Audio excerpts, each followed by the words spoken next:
Assalamualaikum warahmatullahi wabarakatuh. Waalaikumsalam warahmatullahi wabarakatuh.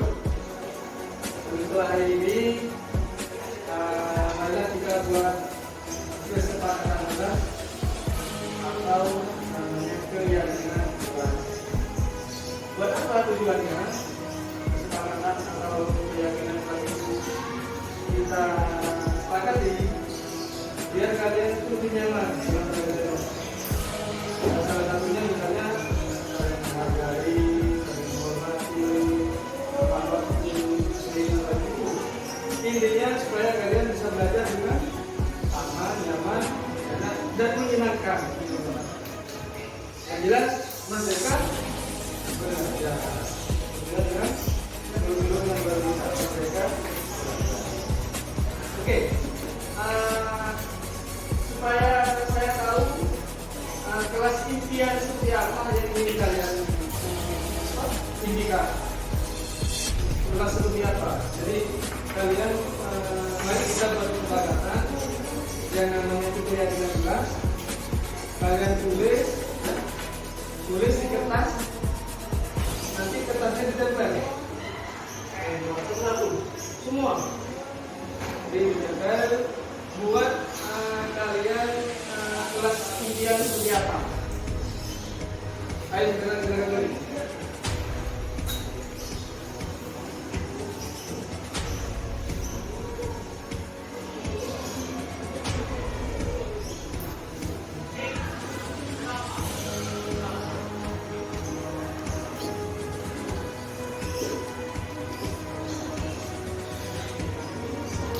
Dan kelasnya, kelas impian kalian tulis mau kelas seperti apa impian kalian.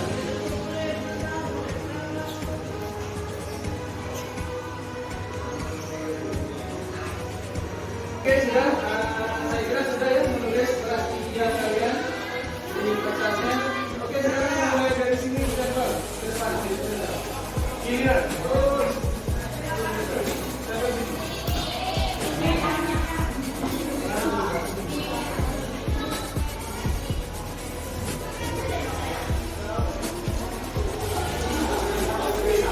Jangan terus lanjut.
Kelas dari dia.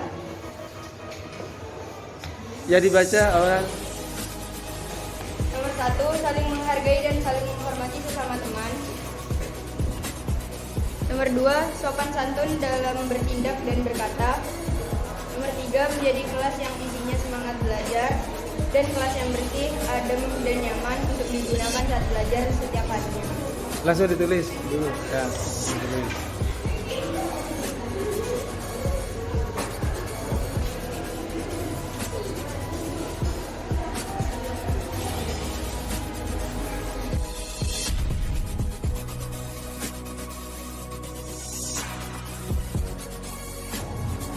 Bismillahirrahmanirrahim. Assalamualaikum warahmatullahi wabarakatuh. Alhamdulillahirabbil alamin.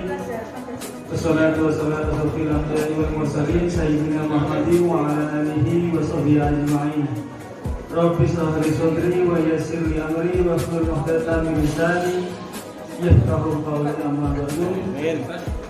Yang saya hormati Bapak Kepala Sekolah SMP Negeri 2 Pamekasan, Bapak Haji Mustaqim, SPD MSI.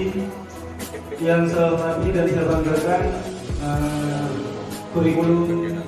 Wakil Kurikulum, Wakil Humas, Wakil Siswaan dan Wakil Sarana, dan saya hormati Bapak-bapak dan ibu-ibu guru SMP Negeri 2 Pamekasan, yang insya Allah guru-guru kita, guru-guru SMP 2 Pamekasan ini adalah guru-guru yang hebat. Alhamdulillah. Makasih. Saya berkumpul dengan orang-orang yang hebat. Makasih. Mudah-mudahan kita semua, terutama anak didik kita, menjadi hebat juga. Karena gurunya hebat, insya Allah muridnya juga hebat. Yang pertama, terima kasih saya sampaikan kepada Bapak Kepala Sekolah atas fasilitasinya dan teman-teman guru yang telah meluangkan waktunya untuk hadir pada pertemuan kali ini, yaitu pembahasan calon guru penggerak, di mana kami sebagai calon guru penggerak harus mengimbaskan kepada teman-teman guru menggerakkan komunitas praktisi. Sekali lagi saya ucapkan terima kasih. Salawat dan salam marilah kita limpah curahkan kepada junjungan kita, pemimpin kita sampai akhir zaman, Nabi Muhammad SAW, kepada keluarga, para sahabatnya yang setia sampai akhir zaman. Berkat beliaulah kita hidup di zaman kemuliaan, minal hurmati ila nur. Mudah-mudahan kita semua memperoleh syafaatnya dari beliau. Amin ya rabbal alamin. Untuk materi yang akan saya sampaikan yaitu tentang budaya positif sekolah, yang insya Allah mungkin ini bagi saya sebagai calon guru penggerak, dan mungkin juga bagi bapak-bapak dan ibu-ibu ini adalah materi yang baru, ilmu yang baru bagi saya, terutama nanti kaitannya dengan Merdeka Belajar, dengan siswa, dengan permasalahan siswa, yaitu tentang intinya nanti segitiga restitusi. Yang pertama yaitu tentang disiplin positif dan nilai-nilai kebajikan universal. Terus yang kedua, teori motivasi, hukuman dan penghargaan, restitusi. Terus yang ketiga adalah keyakinan kelas, yang insya Allah mungkin setelah ini terutama para wali kelas untuk membuat keyakinan kelas di kelasnya masing-masing dan ditempel di depan. Insya Allah mungkin bisa seperti itu. Terus yang keempat, kebutuhan dasar manusia dan dunia berkualitas. Yang kelima, restitusi. 5, posisi kontrol kita sebagai guru. Terus yang keenam ada restitusi segitiga restitusi. Ini berhubungan dengan untuk mengatasi atau solusi permasalahan siswa anak didik kita.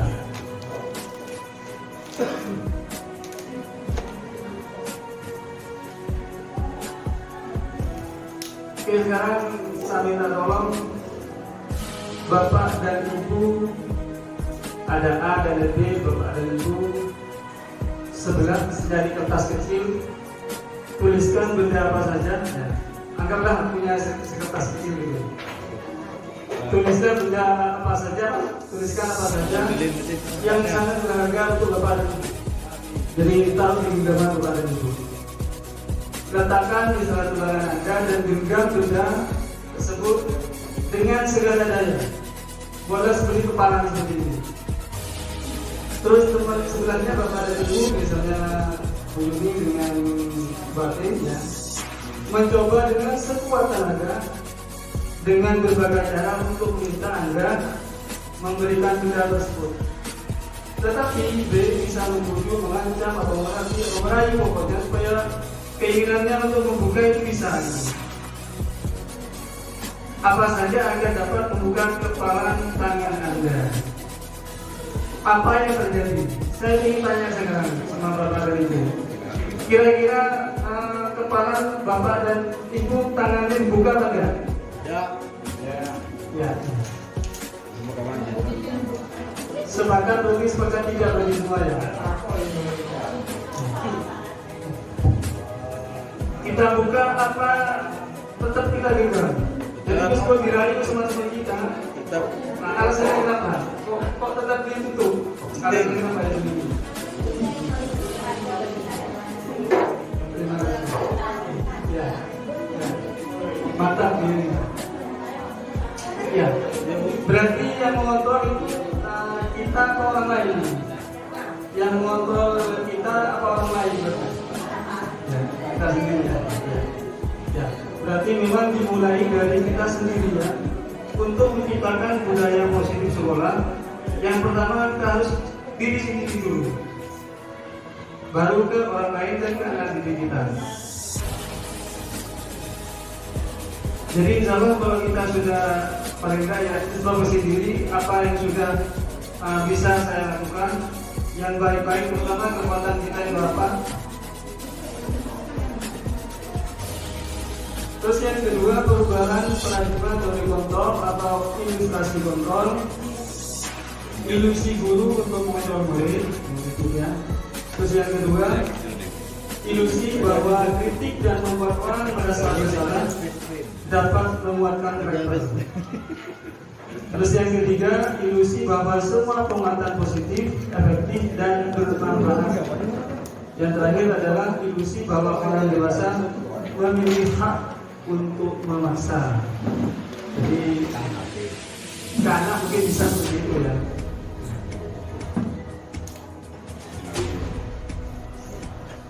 Perubahan paradigma stimulus respon atau teori kontrol. Stimulus responnya kita mencoba mengubah orang agar berpandangan sama dengan kita. Jadi stimulus responnya ini teori kontrolnya kita berusaha sebuah negara untuk memahami pandangan orang lain tentang dunia. Terus yang kedua, perilaku buruk dilihat sebagai suatu kesalahan. Terus teori kontrolnya adalah semua perilaku memiliki tujuan. Terus yang terakhir, sebagian terakhir aja model berpikir menang atau kalah. Teori kontrolnya model berpikir menang-menangan. Hanya sebatas teori saja. Terus apa makna disiplin? Mungkin kita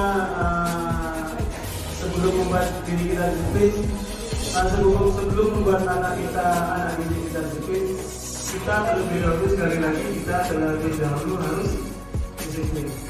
Berasal dari kata yaitu disiplina, yang artinya belajar. Atau makna asal dari kata ini berkonotasi dengan disiplin diri dari murid-murid Sokrates dan Plato. Disiplin diri membuat orang menggali potensinya menuju sebuah tujuan apa yang dia hargai. Ini kata disiplin ya, makna kata disiplin. Terus yang lain adalah yang terakhir, namun dalam budaya kita makna kata disiplin telah berubah menjadi sesuatu yang dilakukan seseorang pada orang lain untuk mendapatkan kepatuhan. Kecenderungan umumnya adalah menghubungkan kata disiplin dengan ketidaknyamanan, bukan dengan apa yang kita hargai atau pencapaian suatu tujuan mulia. Jadi kita anak didik kita disiplin itu berdasarkan kepaksaan apa yang memang sukarela biasanya kalau disiplin itu. Kepaksaan. Karena terpaksa apa yang memang sukarela, misalnya masuk jam 7 tidak boleh telat. Itu murid kita tuh apa? Dengan kata disiplin ini terpaksa atau sukarela bebannya? Terpaksa. Ya akan terpaksa ya berarti. Karena memang untuk mendisiplinkan murid ini salah satunya itu bisa dengan paksa. Tapi menurut teori ini yang saya pahami masih kurang benar ya. Jadi terpaksa itu masih kurang benar. Terus nilai-nilai kebajikan ini yang nanti yang akan kita implementasikan di sekolah kita. Jadi nilai-nilai sesuai dengan profil pelajar Pancasila, yaitu beriman, mandiri, bernilai kritis, berkepentingan global, bergotong royong, dan kreatif. Ini yang akan kita nanti implementasikan dengan nilai kebajikan itu. Kalau sudah ini kita implementasikan setiap hari, akhirnya nanti akan menjadi budaya kita, budaya positif kita di sekolah ini.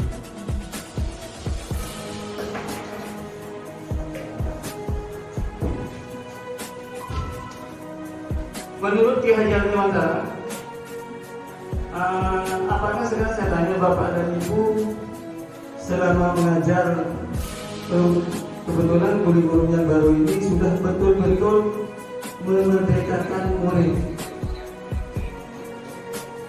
Ya, karena sekarang memang lagi betul-betulnya sekarang kurikulum yang baru itu adalah murid betul-betul bermerdeka.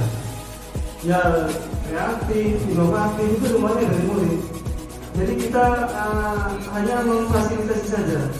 Jadi sekarang pembelajaran kita harus berpihak pada murid. Misalnya salah satunya contohnya misalnya kalau saya ya, tidak tahu kalau Bapak dan Ibu.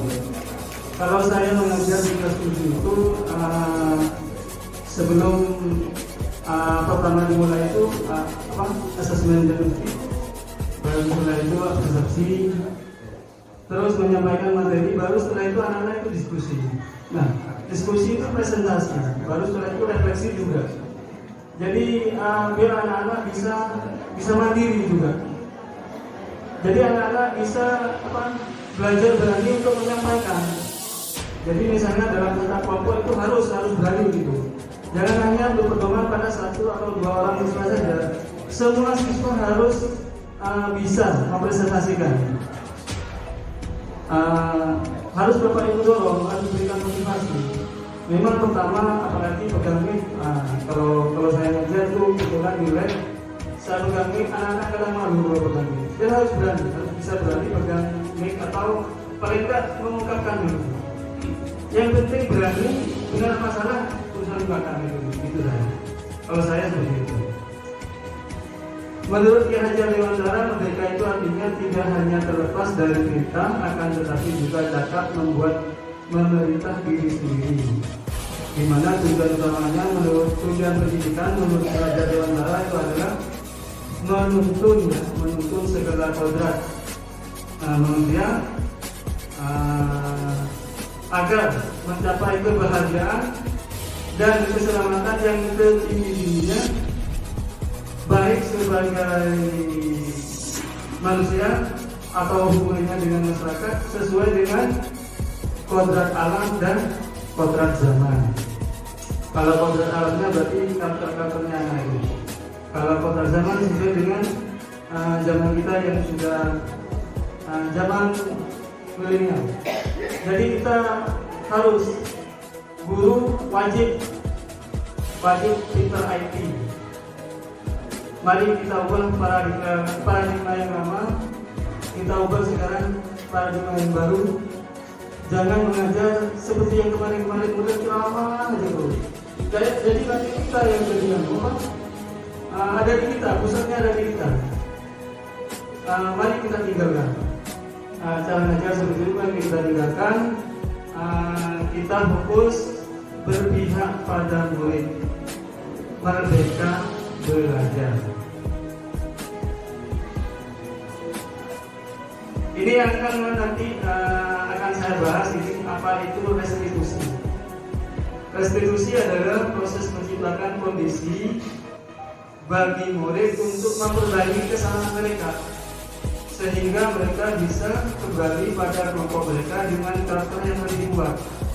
Ini teori restitusi ini dikenal dengan segitiga restitusi, yang konsepnya dipopulerkan oleh Bosen 2004. Teori Bosen atau teori segitiga restitusi. Ini intinya dari segitiga restitusi ini adalah di mana siswa menyelesaikan sendiri masalahnya. Bukan kita yang menyelesaikan, siswa sendiri yang menyelesaikan masalahnya. Jadi misalnya anak diterangkan dari segitiga restitusi itu gimana? cara-caranya, pengenalannya itu seperti apa. Ciri-cirinya ada 9 ciri-ciri. Segitiga restitusi itu adalah yang pertama, bukan untuk menebus kesalahan.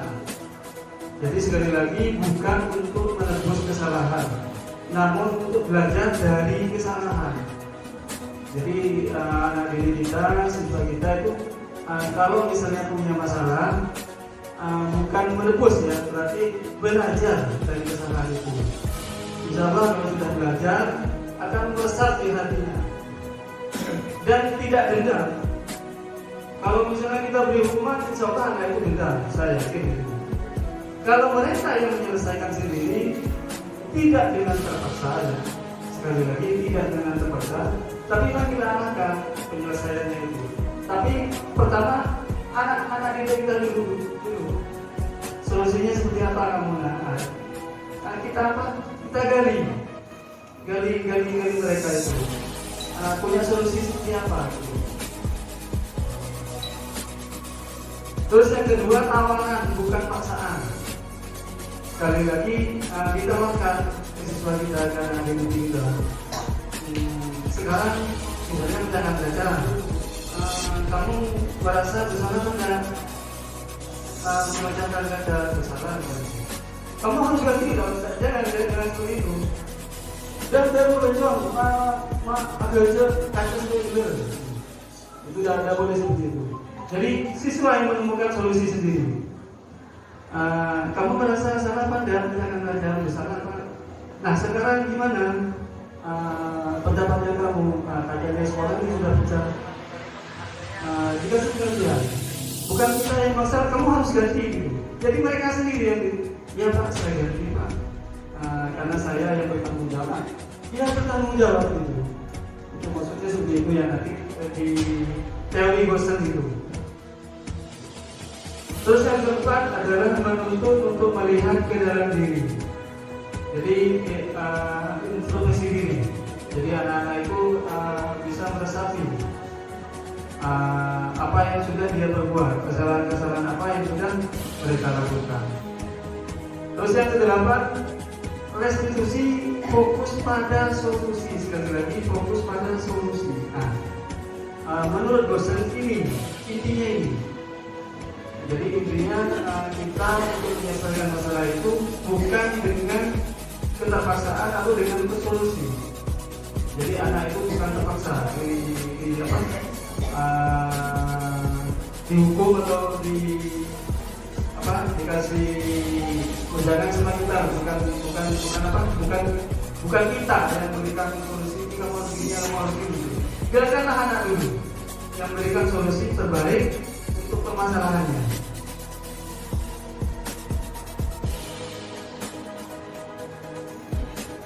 Terus tentang keyakinan kelas. Ini insya Allah kita wali kelas ini. Jadi buat keyakinan atau kesepakatan. Kenapa bukan kesepakatan atau keyakinan gitu? Atau bukan peraturan kelas misalnya. Kok bukan peraturan, kok keyakinan gitu? Mengapa tidak peraturan saja? Mengapa harus keyakinan? Contohnya misalnya, mengapa kita memiliki peraturan harus menggunakan helm bila mengendarai kendaraan roda 2? Ini peraturan kan ya? Mengapa kita memiliki peraturan 3M? Menggunakan masker, mencuci tangan, dan keyakinan lebih menggerakkan seseorang dibandingkan mengikuti serangkaian peraturan. Jadi kalau dengan keyakinan, insya Allah lebih menggerakkan kita pada diri kita dibandingkan dengan peraturan itu. Karena kalau kita keyakinan itu dibuat oleh mereka sendiri. Misalnya kita buat keyakinan kelas misalnya. Nomor 1 menghargai, saling menghargai misalnya. Kalau misalnya ada teman yang bully atau apa, kita tanya aja. Kamu merasa salah kita panggil, kamu merasa salah enggak? Iya Pak, saya bully saya begini. Sekarang Bapak tanya atau Ibu tanya, keyakinan kelas yang mana yang sudah kamu langgar? mereka sudah buat sendiri kan keyakinan kelasnya. Nah, misalnya apa tadi itu saling menghargai. Berarti kamu termasuk keyakinan kelas mana yang kamu Anda? Saling menghargai Pak atau Ibu. Jadi lebih menggerakkan hati mereka dibandingkan dengan solusi yang kita buat. Jadi biarkan mereka sendiri yang buat. Makanya kita nanti terutama wali kelas buat keyakinan kelas dan diterapkan di kelasnya masing-masing. Ya caranya teknisnya mungkin Bapak dan Ibu tak usah saya ajarin. Bapak dan Ibu lebih pintar dari kami, lebih pintar dari saya, terutama para wali kelas. Di mana langkah-langkahnya membuat keyakinan kelas misalnya dari anak. Jadi kalau saya ya kemarin bukan meskipun bukan wali kelas, saya sebagai guru buat keyakinan kelas. Jadi anak-anak saya kasih berhubung saya bawa kertas yang warna-warni itu kertas bagaimana? Itu Pak. Kita itu apa itu? Ya. Saya pakai kertas itu sobek berbagi berarti. Satu kertas itu bisa berbagi dengan teman-temannya. Catat, maunya kalian itu apa? Belajar saya gitu. Catat baru nanti disebutkan. Misalnya siapa? Misalnya harus semangat belajar, harus saling menghargai, harus rajin. Ya sesuai dengan kata yang apa yang ada di anak itu, dari pikiran anak itu. Nah, baru kita sepakati membuat dijadikan dengan keyakinan kelas.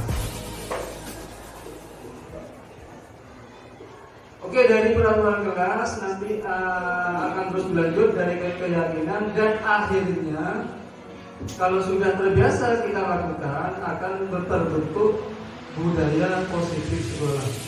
Jadi nilai-nilai kebajikan sesuai dengan profil pelajar Pancasila ini sudah ada di sekolah kita, sudah menjadi budaya. Bukan hanya menjadi keyakinan lagi, sudah menjadi budaya di sekolah kita. Insya Allah ini yang pemerintah harapkan. Bukan hanya pemerintah, kita sebagai guru di samping mendidik dan membimbing anak, kita mari kita ciptakan budaya positif sekolah ini. Nilai-nilai kebajikan. Nah ini salah satu perbedaan antara peraturan dan kesepakatan atau keyakinan kelas. Kalau kesepakatan atau keyakinan kelas itu mengandung nilai-nilai kebajikan, misalnya saling menghargai, semangat belajar, peduli dengan teman-temannya. Lain dengan peraturan kelas. Kalau peraturan kelas biasanya menjaga kebersihan atau peraturan sekolah, dilarang merokok, pokoknya kan sebuah itu, dilarang bertengkar. Kalau keyakinan kelas mengandung nilai-nilai kebajikan. Jadi yang kita sepakati itu mengandung nilai-nilai kebajikan.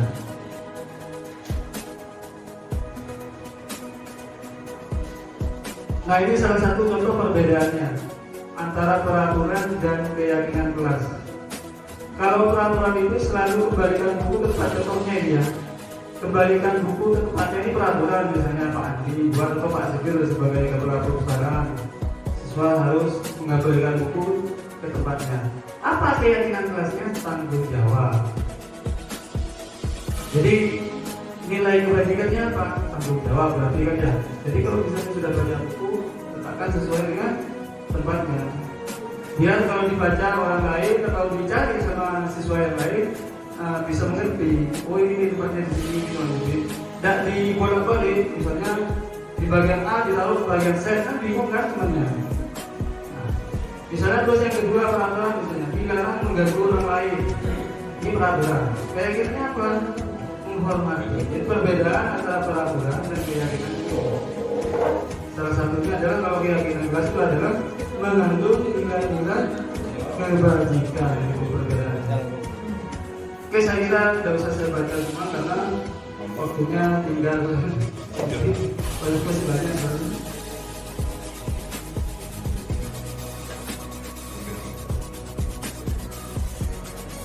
Oke, sekarang mau saya tanya Bapak dan Ibu. Nah, ini tidak guru. mencatat 100 kali di dalam buku kalimat.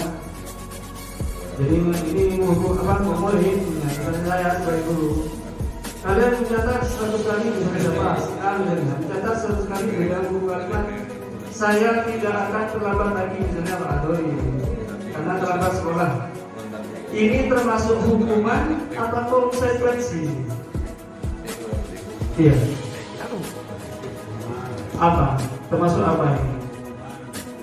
Jadi kita harus beda apa hukuman apa konsekuensi. Kira-kira kalau kita menyuruh siswa seperti itu yang terlambat suruh catat 100 kali itu hukuman apa konsekuensi? Ya, buat nomor. Ya, apa? Keterangan. Konsekuensi ya berarti ya. Karena mereka terlambat atau hukuman. Nanti posisi guru kita atau posisi guru nanti ada 5 sebagai kontrol ada posisi kontrol itu ada 5 macam, ada penghukum, ada pemantau, ada manajer. Jadi kepada manajer itu bukan hanya kepala sekolah kita juga ya. Kita sebagai guru, malah posisi yang paling benar guru itu adalah sebagai manajer. Ya, bukan hanya kepala sekolah kita sebagai manajer, karena kita memberikan solusi. Sebagai manajer itu kita memberikan solusi kan. Makanya posisi yang paling tepat kalau kita sebagai guru adalah sebagai manajer, bukan sebagai penghukum atau sebagai pemantau. Nanti saya jelaskan. Kalau kasus yang pertama ini adalah sebagai hukuman. Ya, oke, yang ini yang sama-sama lari. Yang kedua, lari mengelilingi lapangan basket 2 kali karena terlambat hadir di sekolah. Perbedaannya apa dengan lari mengelilingi lapangan basket 2 kali karena terlambat 10 menit untuk pelajaran PJOK? Kalau yang pertama ini apa? Kalau yang terakhir, yang kedua ini apa? Yang terakhir ini apa? Hukuman atau konsekuensi? Yang kedua hukuman. Yang terakhir apa Pak? Iya. Kenapa ini berupa konsekuensi? Ya, karena sesuai dengan maper PJOK. Jadi wajar aja kalau misalnya ada anak terlambat ya, kamu lari dulu ke lapangan. 1 kali kan pemanasan kan ya. Ya nggak logis kalau lari hanya terlambat, berarti hukuman itu bukan konsekuensi ya.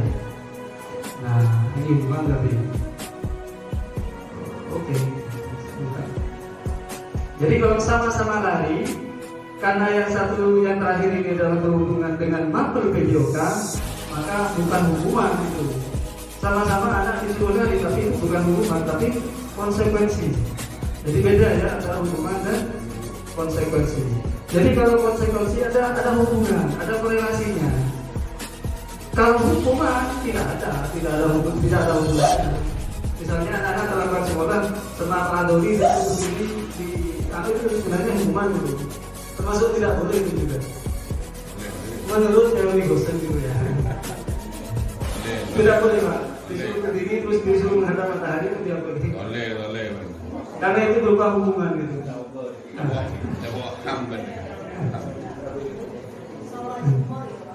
Iya. Oh ya gitu. Oke, selanjutnya.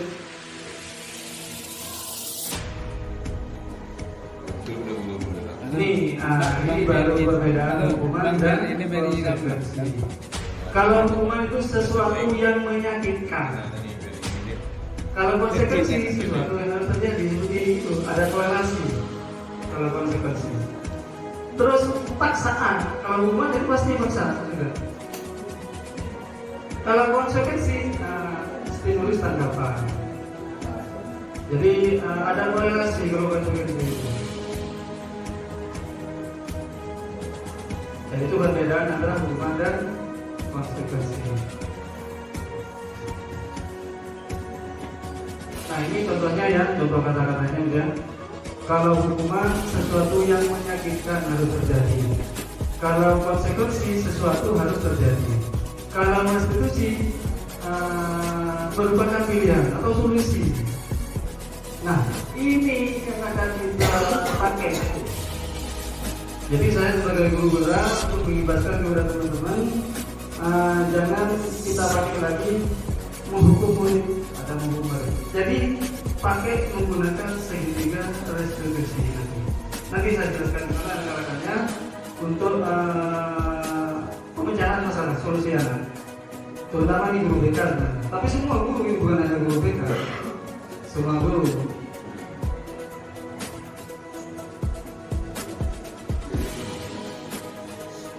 Terus kebutuhan dasar manusia ini saya jauh jelaskan kalau 10 menit lagi ini misalnya. Kebutuhan dasar manusia ada cinta dan kasih sayang. Ini kebutuhan dasar kita ya sebagai manusia. Bukan hanya kita, anak didik kita juga sama. Perlu cinta dan kasih sayang. Perlu kesenangan juga mereka. Perlu kebebasan juga. Tapi tetap kebebasan yang bertanggung jawab.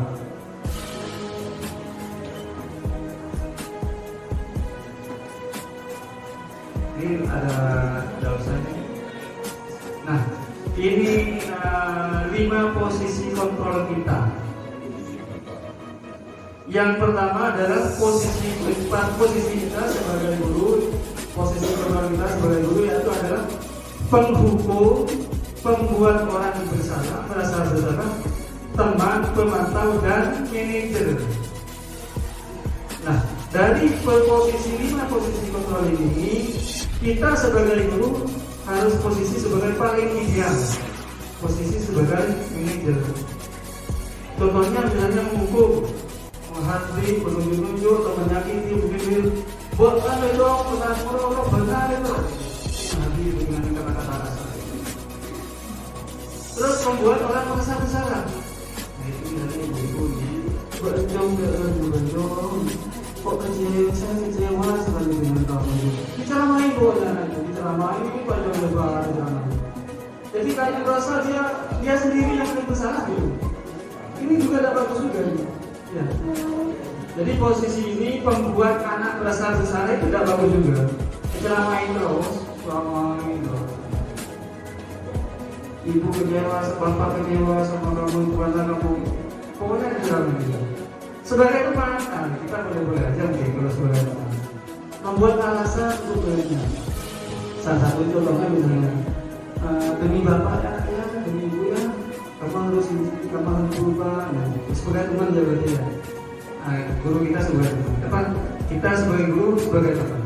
Tapi yang paling ideal adalah sebagai manajer, karena sebagai manajer itu adalah memberikan solusi, bukan hukum atau bukan membuat anak itu besar atau memantau. Jadi kita sebagai manajer. Nah ini salah satu contohnya ya. Saya kecewa sekali dengan kamu. Habis kita main gini itu. Nah ini membuat orang merasa bersalah. Kalau menghukum kamu tidak pernah benar melakukannya, salah terus saja kamu. Itu penghukum berarti. Posisi guru sebagai penghukum. Kalau sebagai teman, ayolah demi bapak, demi ibu. Kadang-kadang biasanya begini, itu sebagai teman.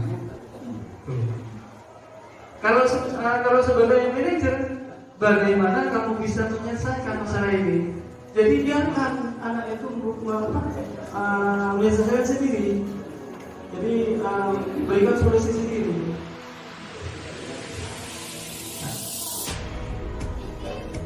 Nah ini yang akan kita insya Allah kita laksanakan. Solusi ini solusi permasalahan sifat dengan konsep teori konsep Bosen atau segitiga restribusi. Yang pertama adalah menstabilkan identitas. Langkah pertama ini jangan dibolak-balik ya. Jadi tahap pertama adalah menstabilkan identitas. Contohnya apa? Kata-katanya, kamu bukan satu-satunya nak yang punya salah. Bapak atau ibu atau teman saya, insya Allah pasti punya salah. Selengkok beri malaikat, beri buku, bukan hanya kamu yang salah. Semua. Jadi kayaknya merasa dia bukan salah gitu. bukan seperti itu ya. Itu namanya melestarikan identitas. Baru setelah itu validasi tindakan yang sama. Nah ini kata-katanya. Adakah cara yang lebih efektif untuk mendapatkan apa yang kamu butuhkan? Atau kamu tentu punya alasan mengapa kamu berbuat sekarang, misalnya salah satunya kemarin ini benar betul-betul terjadi ya, ini bukan mata pelajaran saya, memang rata-rata jam terakhir semua dari hari ini sampai Sabtu itu terakhir semua tidur. Anak-anak itu pas pelajaran saya tidur di dalam kelas. Ya, saya menggunakan ini. Saya menggunakan model segitiga prestasi ini. Nah, baru setelah itu yang terakhir menanyakan keyakinan. Nilai-nilai apa yang sudah kita sepakati? Coba kamu sebutkan sudah apa keyakinan apa yang sudah kita sepakati? Misalnya menghargai, semangat belajar, saling toleransi, Pak, semangat belajar Pak. Nah, kalau kamu sudah tahu nilai-nilai keyakinan yang sudah kamu hargai, yang sudah kita sepakati, sekarang menurut kamu gimana penyelesaiannya? Apa yang harus kamu lakukan? Saya akan bisa membagi waktu dengan baik Pak. Saya akan tidur kemalaman Pak. Jadi kemarin itu dia punya alasan, saya yang dia jalan. Pasti kamu punya alasan berarti. Setelah saya pertama ya mensampaikan identitas itu bukan hanya kamu yang salah, Bapak juga pernah salah, semua orang pasti punya salah. Bukan hanya kamu, yang namanya manusia yang salah pasti punya salah pribadi. Baru setelah itu, yang jelas kamu punya alasan. Kenapa kamu tidak? Apa alasannya? Main di Pak, kemudian di mobil dengan ini. Nah, setelah saya tanyakan itu baru. Yang terakhir adalah menanyakan kesepakatan kita, yang pasti kita sepakati. Apa? Coba kamu sebutkan. Saya bukan wali kelas, tidak ada. Jadi saya sendiri, jadi kesepakatan di web saya gitu. Jadi termasuk salah satunya semangat belajar itu. Solusinya apa? Sekarang mulai saya memberikan solusi. Jadi anak yang memberikan solusi. Saya akan membagi tempat waktu Pak belajar dan tidur saya kalau sudah waktunya tidur, waktunya belajar, waktunya belajar itu jawabannya. Luar biasa saya bilang gitu dan luar biasa kalau jawaban seperti itu. Iya sungguhan. Ya, terima kasih. Ini yang akan mudah-mudahan Bapak dan Ibu sepakat dengan kami calon guru penggerak. Karena saya wajib mengimbaskan ilmu yang saya dapat dari calon guru penggerak itu untuk menggerakkan komunitas aktif. Salah satunya di sekolah kami.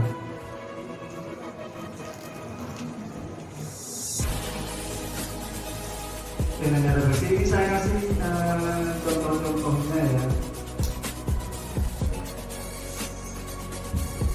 Contoh-contoh segitiga restitusi.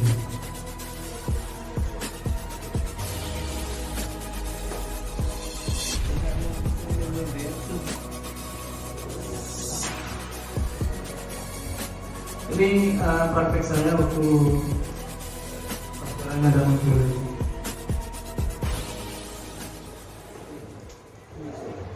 Nah ini waktu saya menyelesaikan masalah dengan ya, kasusnya ini ya patah. Mengganggu temannya yang lagi belajar. Jadi mobil aja anak itu di web itu. Iya, mengganggu temannya. Jadi anak-anak fokus di jalan tugas, anak ini mobil jalan gitu. Ini tidak ada suaranya. Kalau yang ini, ya ini tidur dalam jam pelajaran. Di banyak kasusnya ya, kasus-kasus anak-anak kita itu banyak.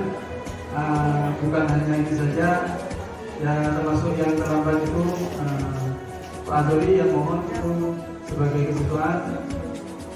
Kalau ada yang terlambat, bukan. Sekarang saya tanya, memang hukuman itu kadang memang harus kita laksanakan. Salah satunya misalnya benar apa enggak ya menurut Bapak dan Ibu. Kalau misalnya seperti lamban itu suruh ngaji misalnya, atau suruh mengamalkan kamu alinas orang anak benar pada kalau seperti itu. Kalau dihukum seperti itu misalnya, kan itu termasuk pembimbingan ya. Kalau misalnya berdiri di yang kan hukuman fisik sebenarnya tidak boleh. Gitu. Kalau misalnya disuruh ngaji, boleh tidak? Boleh saya juga. Tapi tetap anak itu terpaksa. Bagaimanapun juga yang dilakukannya dalam keadaan terpaksa itu pasti demikian dalam hati. Cuma karena dia siswa tidak berani. Tapi salah satu unsur kedisiplinan itu utamanya harus kita paksakan dulu. Iya. Baru disiplin. Kalau kita paksakan ya begitu modelnya. Sekarang iya besok ya. Sekarang iya. Tapi kalau seperti di tentara saja kasus disiplin itu karena dia memang paksaan jadi harus seperti ini. Akhirnya dia disiplin namanya. Kalau kita tidak memberikan seperti itu, ya yang terjadi sekarang iya besok tidak. Memang begitu. Kalau di Indonesia seperti itu modelnya. Dia ada paksaan dulu, setelah sudah berkelanjutan paksaan itu baru nanti akan Begitu Pak. iya. Ya mungkin kita mungkin juga sepakat mungkin kalau hukuman itu masih mendidik, kalau seperti yang saya katakan tadi ada korelasinya, adanya dengan kesalahan yang jelas itu mungkin mesti diperbolehkan. Tapi lebih baik diberikan solusi sendiri, lebih baik seperti itu karena bukan dipaksa. Jadi kalau sudah dari hatinya, insya Allah itu mereka anak-anak kita itu tidak berumur, tidak terpaksa gitu, dengan ikhlas, dengan senang hati mereka itu. Jadi yang pertama untuk solusi segitiga restriksi itu adalah pertama menstabilkan identitas, terus yang kedua adalah validasi tindakan yang salah, baru yang terakhir nanti adalah menanyakan keyakinan. Mari kita sepakati, mari kita coba untuk menyelesaikan atau solusi untuk anak didik kita. Karena waktunya sudah ini lebih 2 menit, jam ke-3 Pak ya. Saya kira cukup sekian. Sekali lagi saya tidak menggurui Bapak dan Ibu ya. Kita hanya sharing saja. Insya Allah Bapak dan Ibu lebih hebat dari saya, pasti lebih hebat. Karena banyak alumni kita yang hebat-hebat, pasti gurunya hebat juga. Ya. Alhamdulillah termasuk anak saya, 2 alumni SP2 ini, alhamdulillah pernah jadi anak yang hebat juga sekarang di SMA ini. Juara 1 Master Plan, juara nasional. Ya, Master dan Komita. Alhamdulillah berkat pendidikan Bapak dan Ibu. Bahasa Inggrisnya hebat karena pertanyaan itu Bapak wawancaranya menggunakan bahasa Inggris. Alhamdulillah, terima kasih Bu Yuni atas pendidikannya. Ya, wawancaranya bahasa Inggris. Terima kasih sekali lagi. Saya ucapkan terima kasih buat teman-teman yang sudah meluangkan waktunya untuk hadir pada pertemuan kali ini, yaitu pembahasan calon guru penggerak. Mudah-mudahan budaya positif bisa kita implementasikan semua kita. Terima kasih. Wassalamualaikum warahmatullahi wabarakatuh.